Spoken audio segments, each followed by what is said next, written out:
Meet Alan Barker, the king of retail disc golf supplies. Alan started his business, Infinite Discs, in 2012 as a side hustle out of a small retail store in Utah. During this conversation, Alan mentioned multiple times how he never imagined his business would grow to its current size of 40 employees, selling over 1 million discs this year alone. I was curious, so I did some math. If you stack the disc golf discs that Alan's store has sold this year alone, it would be 16 miles tall, reaching the stratosphere. In this interview, Alan shares the strategies that he's used to build Infinite Discs into a multi-million-dollar brand, how he was able to crush the competition in his niche.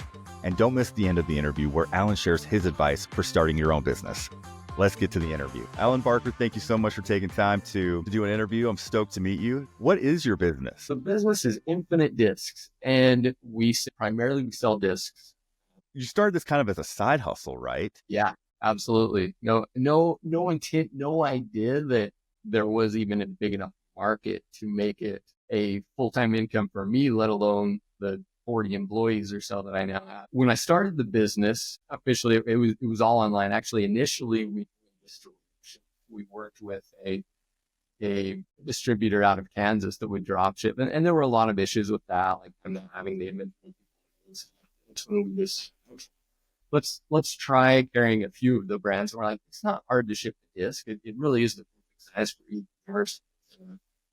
An envelope, it was fairly inexpensive in the initial days to ship. So we started carrying our own inventory initially. We did set up a brick and mortar location simply because Innova, which is the biggest mall, house environment. So we set up a little storefront, local traffic and all it at that time, but just to meet the requirements so that we could sell online the number one brand. You started seeing validation. You bought this little store that you were able to sell out of and use for distribution. You're doing affiliate selling. When did you start seeing sales pick up? It grew. The online sales just grew month over month constantly. Then it was essentially, so it was the end of 2012, October 2012, we started. And then I think it was 2013. So with my partner and me, we still were doing our full-time jobs, and this was still a side job. It definitely turned more into, okay, we're spending a lot more time with disc golf than we are with my other business. But it was, this time of year in 2013, where I think we had $1,000 day. We did 1,000 in sales. Our website crashed. Black Friday. I think this has a chance. And so that's when I decided, okay, I'm done with my real estate business. We're going full time into so it was a little over a year after that decided to go that way. What steps are you taking in this year to build more traction, build more speed in sales? Yeah. And it was almost primarily content marketing, search engine optimization, social media marketing. We did lots of giveaways. Was our big thing to get our following and audience in the initial giveaways, which follow us and learn about our brand. And then, yeah, we've evolved. So our huge advantage is we have inventory than anybody else. We have more selection. We revolutionized the sport in a way by making a custom website that was designed specifically for disc. For disc golf, there's a lot of variations in the discs. And so people want to see things like the color of the stamp, the exact color of the disc, because they're all just a little bit different, have different swirls, and so the people like. So that was one of our huge advantages when we did that, and nobody else in the industry was doing it. When you started to gain traction, what were the biggest signs that you were on the right path? I'm sure that SEO work and seeing it build through content marketing was some good validation. Yeah, no, and the seeing the signs was simply seeing the growth, seeing our sales numbers increasing nearly every month, seeing our social media reach increase. That was how we knew just money was coming in, and we could see our website was getting. And at what point did you realize you needed to scale operations, and what were your first steps to doing that? The first issue was we were running out of space. We needed more space in which to use products so that we could be Infinite Discs and have all the options people wanted. So fortunately, the building that I was at with my real estate company had a few more rooms. So we just kept expanding in that warehouse. But really it was space that we needed. And so about 2015, I met with a contractor about building a building. So we started building a warehouse so that that we could actually have space to do all the things. It took a couple of years for the building to be complete. It wasn't complete until 2017, but I'm amazed how much we were still able to grow despite our limited space. We were cramming inventory in hallways. Sure, we were breaking all kinds of OSHA codes, but that's what we had to do to continue to grow with the limited space. I mean, other than that, my business grew it was all organic. It wasn't anything where I had, hey, in order to scale, I need to take out a huge loan and do this. It wasn't. It was kind of, it grew at a gradual enough rate. It wasn't anything that I consciously did something to scale to make it suddenly bigger. It was a gradual scale. You guys are known for having this massive inventory. And in the early days, how did you go about securing partnerships with manufacturers and suppliers? Yeah, it's actually pretty easy because most of the disc golf companies, anybody who's going to buy their product, they'll sell it to you. Like I said, Innova was a little harder. We had to have a storefront. They were more specific. But in this niche, in this industry, it was pretty easy. Anytime we'd ever hear of a new disc golf brand coming up, we would reach out to them if they didn't reach out to us first and say, hey, we're Infinite Discs. Do you want to sell your products to us? And almost every time they say, yeah, because for them, it's a way to sell more product. And in a way, our company became a marketing avenue for these small brands because we had such a reach. We had a way to share their.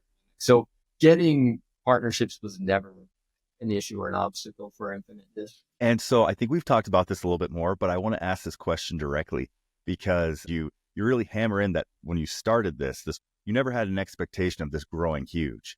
And so at what point did you realize the business was scaling beyond your initial expectations? The biggest wow factor was the COVID pandemic. So disc golf absolutely exploded during that time. And it makes sense. Team sports were down. People were not supposed to associate indoors. And so outdoor disc golf was great. So at the time of the pandemic, before that, I had 12 employees, which, it was growth. It was big. It was fun. We were still involved in everything. And then we more than doubled ourselves from 2019 to 2020, ended up with 40 employees. That was the time when it exploded from a gradual increase to something drastically different. And it changed a lot of things. It took away my direct involvement with every aspect of the business where I had to rely more on other people, managers, getting the right people in the right places, dealing with so many more things. Our income levels reached a point where we had to worry about things like collecting sales tax in nearly every state, which is a huge headache as an e-commerce company. All along, it was pretty amazing just that, wow, there's enough revenue in this. Then the pandemic, it was like wow, this is so far beyond anything I ever expected. And now we're in the state too, where that pandemic boom ended. And our sales have gone down the last 3 years, really, year over year. And so now the focus has been on, okay, we need to keep the edge. We need to do things different. So we've had to focus a lot more on marketing, on advertising. We're focusing a lot more with content creators in the more modern age of reaching people. So it's a challenge, but it's fun. Moving into the marketing section of the interview, in preparation for this interview, I had the opportunity to research a little bit about you and Infinite Discs. And you mentioned how repeat customers and the people that are really getting into the sport, how they account for a lot of the revenue. Do you market to those customers through email? And if so, do you mind telling us a little bit about those types of campaigns? Yeah, email marketing is absolutely our most effective, at least as for measurable results. We can see the and we're definitely not the most scientific. I guarantee if we really did research and tried more, we could make it more effective. But essentially, we newsletter. Sometimes if there's some really hot new items or things, we'll do an additional one, like for Black Friday. We'll probably send out newsletter, but it's a newsletter. And so when people come to our website and they check out, there's the 10% discount if you subscribe.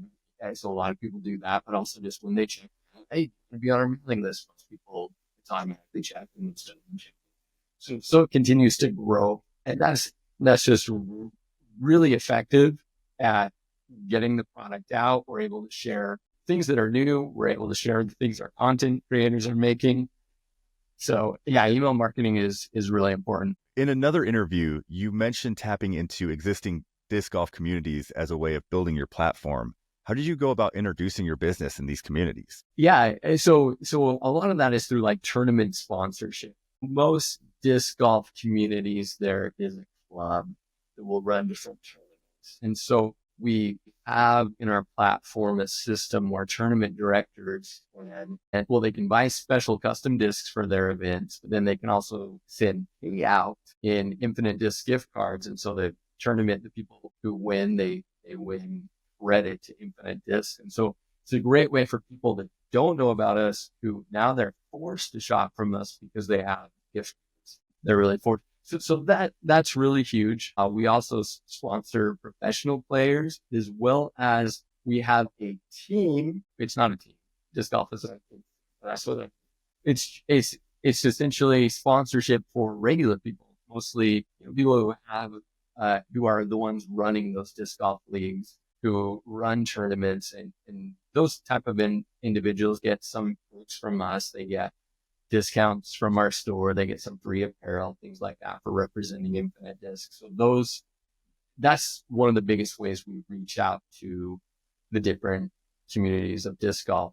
I really like what you said about the gift cards, kind of showing, hey, we exist. Now you can come here and buy some stuff, buy some more stuff while you're here. Right. And that's usually the open. They're like, oh, wow, this selection is so good. I can see the picture of the disc I'm actually getting. And there's a really good chance they return, or they then become a mailing list. And so we can keep in contact and keep telling about the hottest new trends in disc golf that they need. And so I think you tapped on this a little bit already, but you integrate reviews as a core feature that allows players to make more informed choices. How do you ensure customers engage and leave feedback to keep that trust building system going? Yeah. So our review system, initially, my strategy was just in search engine optimization, so a big part of that is, in order for Google to think we're the number one source for the Infinite Disc Sparrow, we need to have the most information. So the whole purpose of those reviews is not necessarily, hey, a good review of Infinite Disc. We want a disc golfer to tell about their experience with the Sparrow, so that others so that there's more information for Google and the actual end users. They can see what others say about it.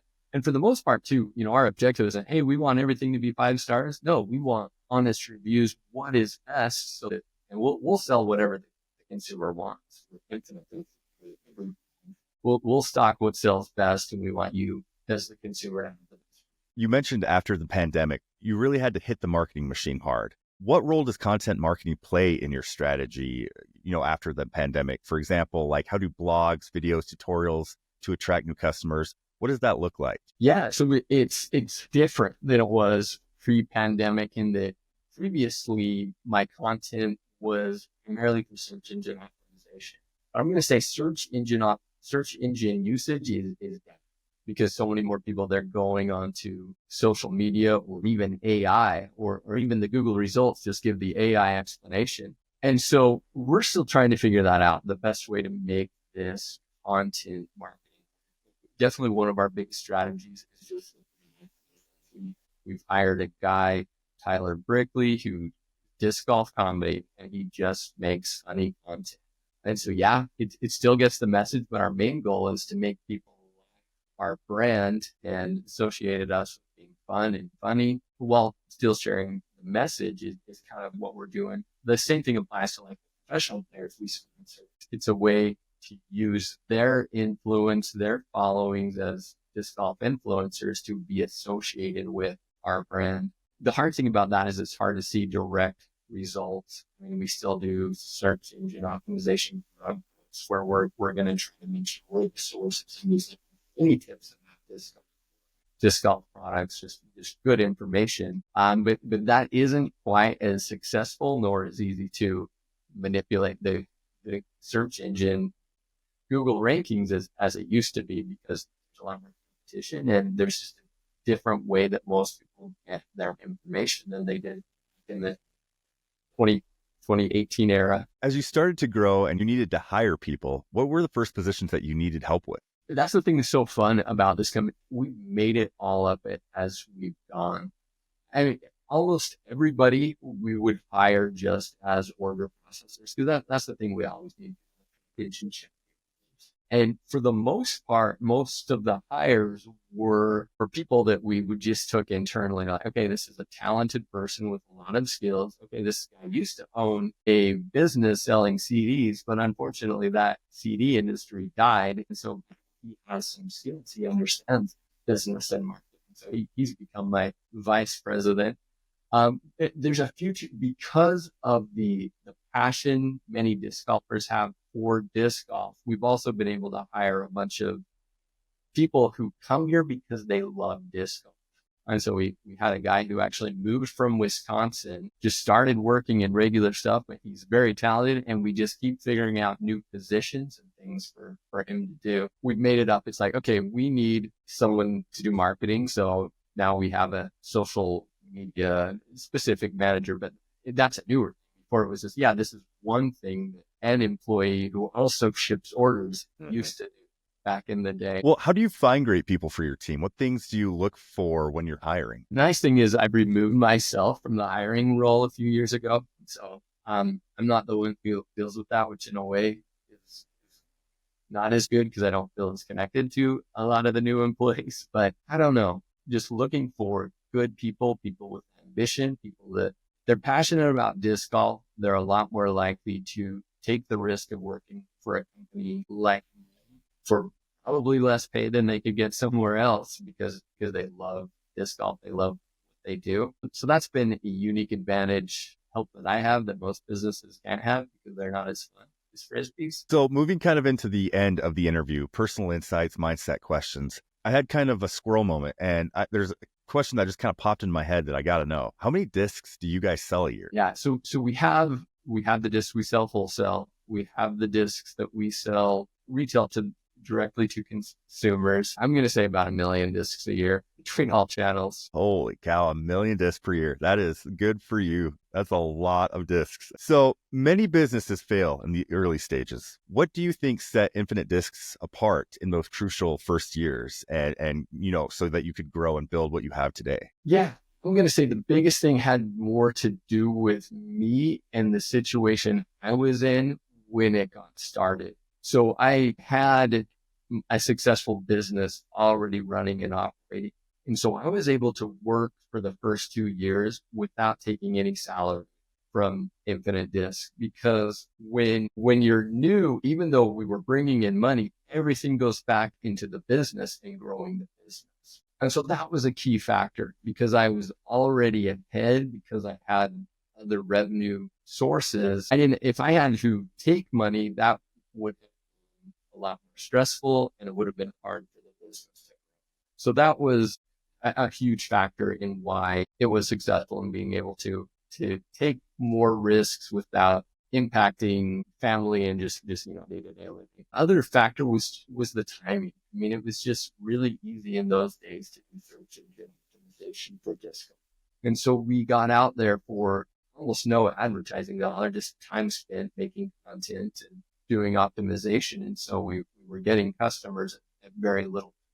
Coming down to the final few questions here. As a business owner, is there any education like books, courses that have made a impact on your business and how you run it? So I was a business major in college. So I did read back in those days, quite a few, 7 Habits of Highly Effective People, Success Principles by Jack Cantos. But I'm not going to say I've studied those in recent years. It's more just the principles of work hard, treat people right, that worked for me. And I'm sure some of that stuff is stuck. Try to do things efficiently, use your time well, get people. Yeah, no, I'm not a guru of listening to all the podcasts of how to make your business thrive kind of guy. There's a question I like to ask every entrepreneur I meet. I think it gives context on how you got to where you are today. And that question is, what was your childhood like? Did you always want to be a business owner and run your own business? Yeah, definitely not. So my childhood, I